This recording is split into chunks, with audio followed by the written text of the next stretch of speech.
As I said earlier, a lot of what you're going to be hearing today is interconnected and somewhat redundant, and that's done on purpose. And we're going to now segue from what I've discussed, what Kevin discussed, what Tom discussed, and certainly what Alan just presented, into the critical issue of the environment, coastal planning, sea level rise, and the larger, obviously, issue of climate change and how this all connects. And we're going to start with an overview of the science before we get into some of the planning and policy issues. It's important to hear the latest science, and we're fortunate today to have Tiffany Troxler with us today. Tiffany is the director of the Sea Level Solutions Center at Florida International University. And we've worked with Tiffany on a number of different initiatives, and I've been privileged to be at her center when she opened her doors a couple of years ago. And she's one of these people who does get it. She does understand that it's not just about the environment. It's about the economy. It's about the real estate market. It's about community. It's about how these things come together. So Tiffany's going to provide us with the science, the latest projections. Then Tiffany's going to introduce our three speakers who will be dealing more directly with this from a policy perspective, from a planning perspective, and from a financial perspective. With that, Tiffany? What's been discussed already, really that economic resilience and economic prosperity and social equity is at the heart of overall resilience. And I'll talk a little bit about some of the ecological resilience that is essentially dictated by sort of the unique characteristics of Miami and South Florida. And I'll just give you a little bit of an overview of some of those aspects. Unfortunately, we had a little tiny bit of an introduction to this by Kevin Greiner, so thank you very much for that. But really, in order to understand how we realize solutions, we need to have an understanding of our unique risks here in South Florida. So, but why we're here today is because we understand that climate change permeates every aspect of our society, every sector of our society, and that we need to integrate knowledge, we need to integrate data, new ways of developing integrated modeling, understanding our social risks, our ecological risks, and bring all of this information together in order to achieve the solutions that will bring all of society up as we develop resilience in South Florida. And we saw some of the South Florida projections. So Kevin mentioned a little bit of this. Our 4 counties came together, Miami-Dade, Broward, Palm Beach, and Monroe, to try to harmonize the planning horizons related to sea level rise using the latest data provided by the federal government, and in fact are using this information as a means to plan for the future. So when we have very important, or not very important, but when we have infrastructure that we expect to last a very long time, as well as providing critical services for our community, we want to make sure that we avert risks associated with sea level rise to the highest extent possible. So in that kind of situation, you would use projections that are a little bit on the high end to ensure that your infrastructure is safe for the lifetime of that infrastructure. So that's one of the ways in which we're using these projections. But what we have come to understand is that we can expect about 6 more inches of sea level rise, increase in sea level rise by 2030, but the rate of acceleration is still something we don't entirely have a handle on yet. So it's important to be incorporating the latest science as we develop our resilient strategies and solutions. Many of you probably know that one of the reasons that South Florida is so vulnerable is because of our low topography, our low elevation relative to sea level. And I'll talk about a few other aspects here, but this is just showing the southern end of Florida relative to the ocean level, and quite low in elevation, quite a large area of our state, in fact. And so as sea level changes, as well as what we experience in terms of tidal events are starting to have impacts on our communities. So we're seeing increasing periods of flooding in our neighborhoods in particular communities. And this is not just in Miami Beach. We see this in mainland Miami. And this is I have a pretty extensive video, but I'll just show you this image here. This is from a neighborhood. It's called the Shorecrest neighborhood. It's just south of 79th Street and just west of Biscayne Boulevard. And our students and some community members are trying to get a better handle on flooding there. But in fact, the flooding that we see there, that we did see there last fall, during a tidal event is comparable to what we would expect there all the time with 2 feet of sea level, or 2 feet increase in sea level over time. So we're already seeing these tidal events help us to understand what we can expect into the future, and can help us prepare if we have the information at our disposal. And the science is showing us that recently we've seen an uptick in the rate of sea level change, and the jury is still out as to what the specific cause of this is, but it's being attributed to a change in ocean currents. So the dynamics of the oceans contributing to a slowing down of ocean currents, which can result in sort of water backing up against the coastline and regionally having a greater influence on tidal flooding.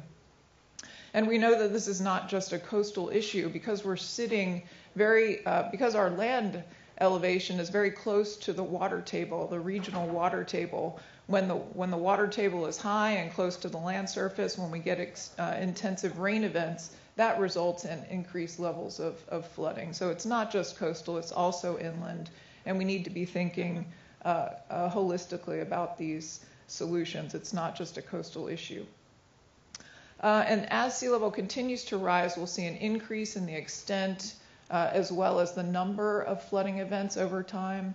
This report came out, I think, a couple of years ago, so I think there's probably some new information that could be utilized to understand what this looks like. But we're expected to see significant increases in both the number of events as well as the area that is inundated associated with these tidal flooding events that are concentrated now in the fall season. You heard from Kevin that we have a porous limestone aquifer, so this is another attribute of our South Florida region.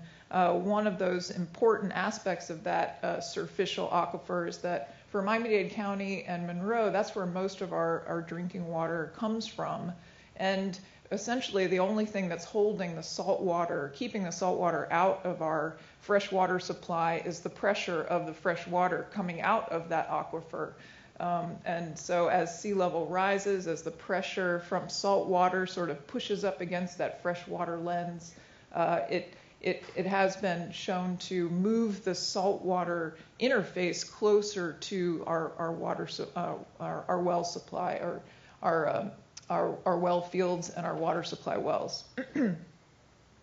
And also a feature of that sort of porous limestone, as well as the water table that's very close to the surface, very close to our land surface, it essentially is how we've been able to live in, our water management system is essentially how we've been able to live in that type of condition for since we started to build here in the early 1930s and even earlier. But that water management system is largely based on the ability to move water inland toward the coast, and this is largely gravity fed, so it's just water flowing up from uphill, quote unquote, downhill. And we do have some canals that are powered by pumps in order to move that water more quickly and drain it and drain it more quickly. But as the sea level rises, the ability for that gravity flow type of function for our water management system becomes less effective. And so we need to bring in more pumps, which is going to increase the cost of water management over time,